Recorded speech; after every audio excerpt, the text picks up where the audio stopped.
DjFydale. Breakfast. Titeo. Ai chakaita. Oscoli. Pabo. Pico. Hey. Impesi. Noti Buyaka. Ngori izvi zvinokodzera kuti ndigare ndatsvaga pekukurongedzera. Ndanyora rondedzero ndakurondedzera, ndiwe mwana wandasarudza ndakunongedzera iwewe. Uri mudziyo wemumba, ndinoda kukurongedza pandogara ndichikuona, nekuti wakandikoshera, iwewe wakandikoshera. Uri Ndiro Yababa. Ndiro Yababa. Ndinotora ndakupakura, ndobva ndaisuka ndichangobva patafura.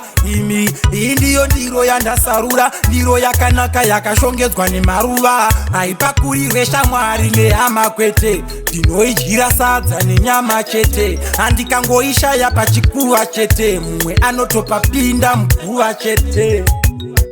Uri mudziyo wemumba, ndinoda kukurongedza pandogara ndichikuona, nekuti wakandikoshera, iwewe wakandikoshera. Uri Ndiro Yababa.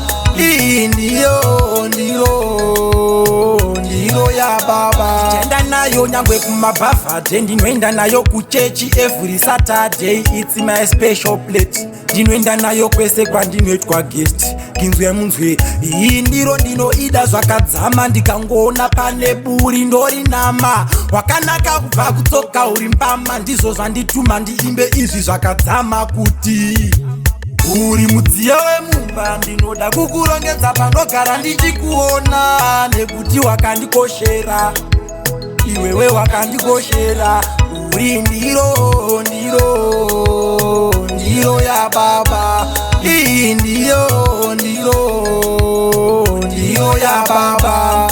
Ndinotora ndakupakura, ndobva ndaisuka ndichangobva patafura. Imi iyi ndiyo ndiro yandasarura, ndiro yakanaka yakashongedzwa nemaruva. Haipakurirwe shamwari nehama kwete, ndinoidyira sadza nenyama chete. Handikangoishaya pachikuva chete, mumwe anotopapinda muguva chete.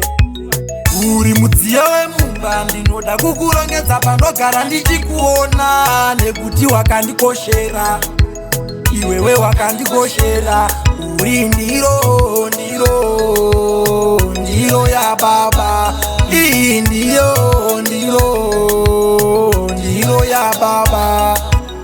Uri mudziyo wemumba, ndinoda kukurongedza pandogara ndichikuona, nekuti wakandikoshera, iwewe wakandikoshera.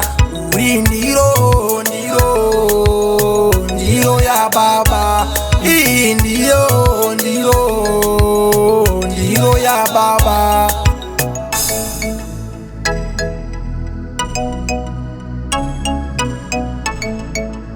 DjFydale.